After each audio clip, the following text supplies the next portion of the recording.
Sejam muito bem-vindos, pessoal, à nossa segunda aula sobre reportagem.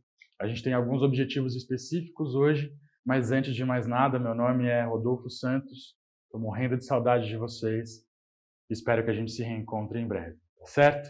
Então hoje a nossa aula de língua portuguesa para o 8º ano e o nosso objetivo da aula de hoje é duplo, tá? O nosso primeiro objetivo vai ser reapresentar o gênero textual reportagem, contextualizando a sua estrutura e as suas principais características.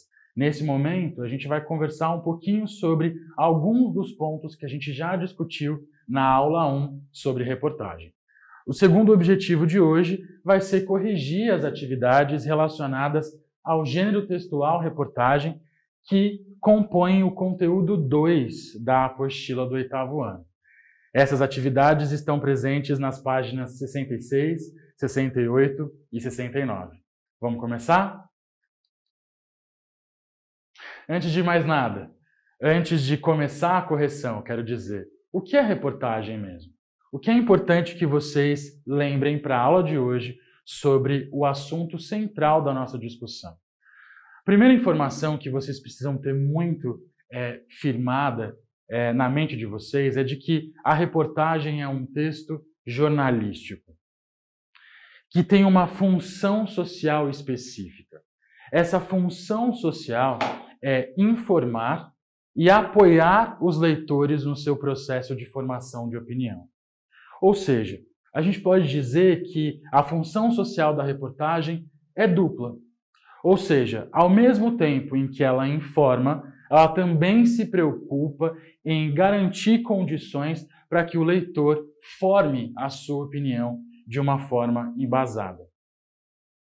Segunda conclusão que a gente pode chegar, e a gente precisa que vocês se lembrem disso hoje, é que, para além de expor um fato ou assunto, como a notícia faz, a reportagem vai além, porque a reportagem analisa o fato, analisa o assunto, apresentando, muitas vezes, diferentes pontos de vista para proporcionar aos leitores, a nós, informações mais contextualizadas e aprofundadas. Então, antes de eu trocar de slide, o que é preciso entender é que reportagem e também notícia tem como função social informar. Mas se a notícia, por um lado, informa e se satisfaz ao fazer isso, a reportagem informa e vai além, porque ela se preocupa em também contribuir para o processo de formação de opinião dos leitores. E qual a estrutura de uma reportagem? É importante que vocês se lembrem desses 4 elementos. Uma reportagem é sempre composta por um título ou manchete, um subtítulo ou linha fina, o lead, que a gente já discutiu na aula anterior, é aquele parágrafo que reúne em si as principais informações, as informações-chave para a compreensão daquilo que está sendo abordado no texto jornalístico. E o desenvolvimento, que é todo o encadeamento das demais informações a serem trabalhadas na reportagem. Esse desenvolvimento, cabe fazer uma observação importante. Ele pode vir acompanhado de alguns recursos ou estratégias que vão contribuir para o aprofundamento do tema. Esses recursos são depoimentos de entrevistados, emprego de recursos visuais, como, por exemplo, gráficos, fluxogramas e fotografias com legendas. Como a gente conversou na nossa primeira aula, esses recursos estão em função de garantir um maior aprofundamento do tema. Só para ficar claro, alguns desses exemplos são depoimentos de entrevistados. Como a gente discutiu na nossa aula anterior, se a reportagem é sobre a pandemia do coronavírus, faz todo sentido entrevistar especialistas, cientistas ou médicos que possam enriquecer a visão do leitor sobre o tema. Mas lembrando que, caso haja depoimento de entrevistados, é importante que faça-se o uso de verbos de elocução. Dizer, falar, declarar e aspas, tá certo? Mas podem ser usados gráficos que vão representar visualmente uma informação e fluxogramas que vão descrever um processo determinado. Dito isso, vamos passar para a leitura dos dois textos de hoje e a correção dos exercícios. O texto 1, que você vai encontrar na sua apostila, é propriamente uma reportagem, e essa reportagem foi retirada de um site chamado The Intercept Brasil. Eu coloquei aqui para vocês uma imagem da reportagem encontrada na internet. O título é o seguinte: Coronavírus, : Médicos de Pernambuco criam um sistema de pontos para escolher quem terá vaga em UTI. Logo abaixo do título ou da manchete, a gente encontra o subtítulo ou linha fina. Prestes a entrar em colapso, Estado já tem a segunda maior taxa de mortos por Covid-19 do país. A prioridade será de pacientes que têm mais chance de sobreviver. Essa reportagem é da jornalista Nayara Felizardo, de 29 de abril de 2020, às 14h35. A gente vai ler o texto, entender quais elementos foram usados para aprofundar a discussão nele e partir para as questões. Texto 1. Vamos ler comigo? Vocês me acompanham, por gentileza? Coronavírus, médicos de Pernambuco criam um sistema de pontos para escolher quem terá vaga em UTI. O iminente colapso no sistema de saúde de Pernambuco devido ao novo coronavírus levou o Conselho Regional de Medicina do Estado, desculpem o CREMEP, a publicar uma recomendação orientando médicos a estabelecerem uma pontuação para os pacientes na hora de decidir quem terá prioridade nos já raros leitos de UTI e ventiladores. Grosso modo, a prioridade será de pacientes que têm mais chance de viver. Estão acompanhando a leitura? Pernambuco já tem a segunda maior taxa de letalidade pela doença do país, com 5,31 mortes a cada 100 mil habitantes. São Paulo, 4,46 e Rio, 4,27. Em primeiro lugar está o Amazonas, com taxa de 7,33. Até 28 de abril, o estado tinha 5.724 casos confirmados do novo coronavírus. Como em todo o país, a subnotificação é imensa e 508 mortes em decorrência da doença.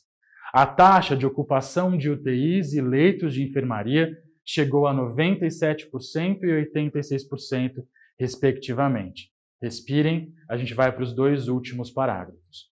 O score unificado para priorização, adaptado de um modelo já usado nas áreas de geriatria e oncologia, atribui de 1 a 4 pontos a partir do quadro clínico dos pacientes e das chances que eles têm de responder bem o tratamento.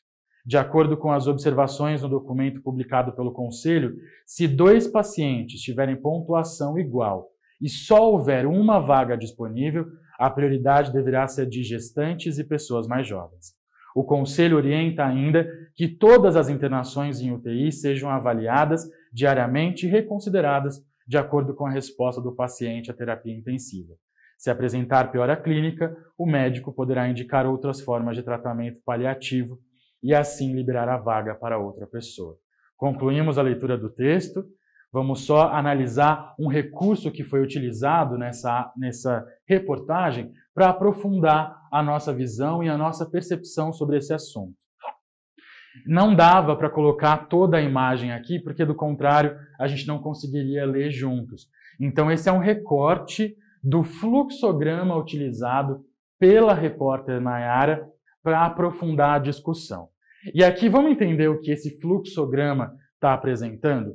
De acordo com o CREMEP, se um paciente chega em estado de emergência nos hospitais, é importante que aconteça uma primeira avaliação onde uma série de perguntas precisam ser respondidas e caso elas sejam negativas, as respostas sejam negativas, o paciente é enviado para isolamento domiciliar. Caso a resposta seja sim para essas perguntas, então o paciente vai passar por um processo de gestão inicial, onde os médicos vão decidir se é possível estabilizar ou não os sintomas de gravidade. E assim por diante. Esse fluxograma é o esquema definido pelo CREMEP para conseguir priorizar os casos mais graves de Covid no estado. Portanto, o que a gente encontra aqui é o fluxograma adaptado pelo CREMEP para ajudar médicos a escolherem quem terá direito às vagas de UTI e respiradores. Esse fluxograma foi elaborado pelo próprio Conselho Regional de Medicina de Pernambuco, certo? Vamos para as perguntas? São algumas perguntas aqui, desculpem, deve estar aparecendo para vocês todas com o número 1, mas são 6 perguntas, tá certo? As mesmas que vocês encontram na apostila de vocês. A primeira pergunta é: qual assunto que trata o texto? Esse texto claramente tem um objetivo e tem um recorte temático. O texto fala sobre a difícil decisão dos médicos no estado de Pernambuco para decidirem qual paciente tem mais chances de sobreviver e, dessa forma, ocupar lugar nas UTIs que estão superlotadas. A chave para responder essa pergunta é apenas dizer que o texto tem como objetivo comunicar a decisão do Conselho Regional de Medicina de Pernambuco em criar uma metodologia que permita que os médicos tomem decisões sobre quem priorizar no atendimento sobre Covid, tá certo? A segunda pergunta: o que você conseguiu entender sobre o que fala o texto? Essa resposta é pessoal, mas a nossa expectativa é que vocês dissertem sobre detalhes desse processo. Como esse processo se dará, como esse processo vai ser organizado, por qual documento, por qual órgão. Então, se vocês abarcarem todos esses elementos, a resposta vai estar bastante completa. Qual a finalidade do texto que você acabou de ler? A gente já veio conversando sobre a função social da reportagem. A finalidade desse texto é passar uma informação detalhada, mas mais do que isso, é contribuir para o processo de formação de opinião do leitor. Quem foi a pessoa que produziu esse texto? Essa é a quarta pergunta. A jornalista, como a gente viu no começo, se chama Nayara Felizato. O texto em análise é uma adaptação. Deixa eu explicar isso.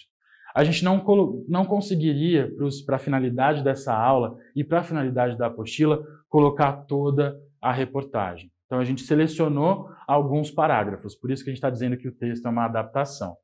Onde esse texto foi publicado originalmente? No site da agência de notícias The Intercept Brasil. E a última pergunta sobre esse texto: além da mensagem escrita, há também uma imagem que faz parte do texto. Identifique o nome dessa imagem, escreva-o e explique para que ela foi utilizada. Como a gente viu, a imagem utilizada como suporte da reportagem foi um fluxograma. E esse fluxograma tem o objetivo de expor mais informações com precisão de detalhes sobre a reportagem. O fluxograma faz uma coisa que o texto poderia fazer, mas ia precisar de muito mais linhas, de muito mais palavras. O fluxograma consegue apresentar de uma forma organizada, sistematizada, uma série de informações que contribuem para o processo de formação dos leitores, certo?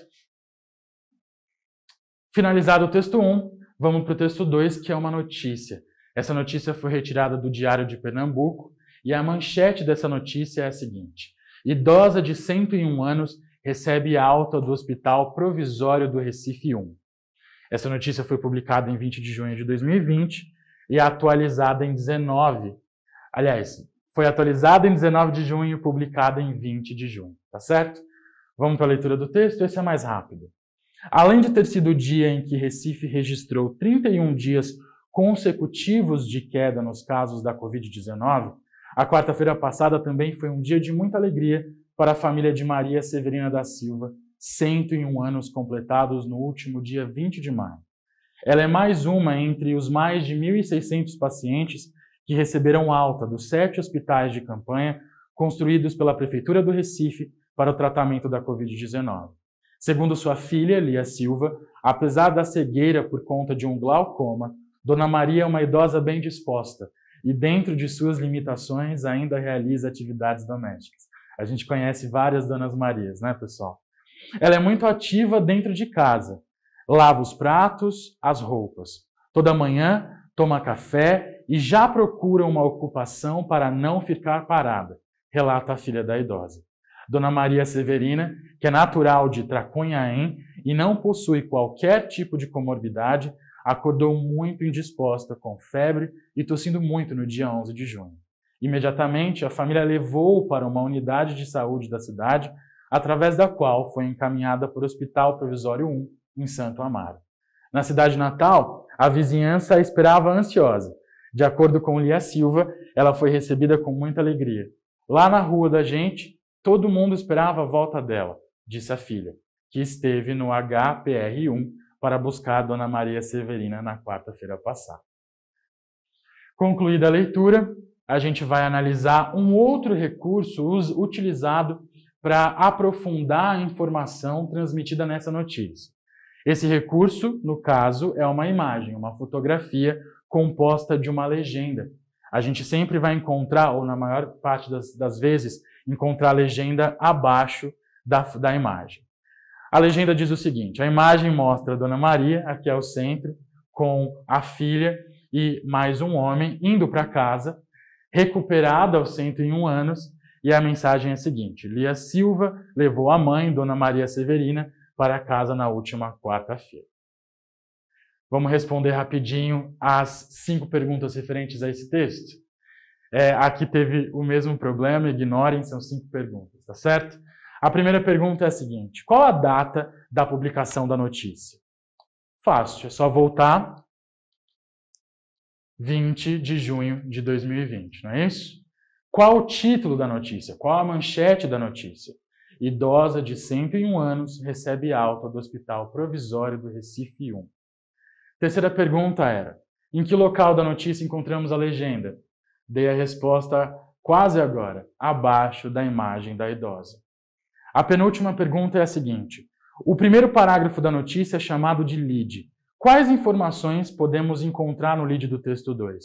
Quando a gente lê o lead da notícia, quando a gente lê esse primeiro parágrafo, a gente consegue encontrar as seguintes informações. Acompanhem comigo. Quem? Maria Severina da Silva, 101 anos, é o sujeito dessa notícia. B. Quando? Quarta-feira passada, no caso 17 de junho de 2020, momento em que o fato ocorreu. E que fato foi esse? O fato de que uma senhora de 101 anos foi liberada de um hospital após recuperar da Covid-19. E o que aconteceu? A senhora Maria Severina recebeu alta de um dos hospitais de campanha do Recife. A última pergunta é a seguinte: no segundo parágrafo da notícia, as aspas foram usadas com qual finalidade? Como a gente já discutiu, se eu incorporo no meu texto o depoimento de um terceiro, eu preciso indicar que aquilo não faz parte do texto escrito pelo jornalista, que aquilo é um adendo, que aquilo é um complemento. Portanto, as aspas foram usadas para indicar a fala da entrevistada, filha da idosa Dona Maria. Para a gente encerrar, vocês vão encontrar uma tabela na apostila de vocês. Eu vou preencher com vocês rapidinho e vou pedir para que vocês vão além. Eu gostaria que vocês incluíssem na tabela de vocês, no caderno, ou na própria apostila, essa linha complementar. A gente tem aqui reportagem, notícia e alguns elementos para a gente poder comparar esses 2 textos jornalísticos. O local de publicação, o tema, a linguagem e a função social. O local de publicação da reportagem foi o site do The Intercept Brasil. O da notícia, o site do Diário de Pernambuco. O tema da reportagem foi Médicos de Pernambuco escolhem pacientes para a UTI. O da notícia foi Idosa é curada da Covid-19 e recebe alta de hospital em Pernambuco. A linguagem nos 2 textos é formal, mas a função social é diferente. Então, eu gostaria que vocês anotassem isso no caderno. A função social da notícia é informar um fato ocorrido. A função social da reportagem é também informar o fato ocorrido, mas não se esqueçam. É para, além de informar um fato ocorrido, analisá-lo e contribuir para a formação da opinião do leitor. Nós. Concluindo, retomando os objetivos, nessa segunda aula sobre reportagem, a gente reapresentou o gênero textual, contextualizou a sua estrutura e as suas principais características e corrigimos as atividades relacionadas nas páginas 66, 68 e 69. Muito obrigado, pessoal. Até a próxima. Um abraço.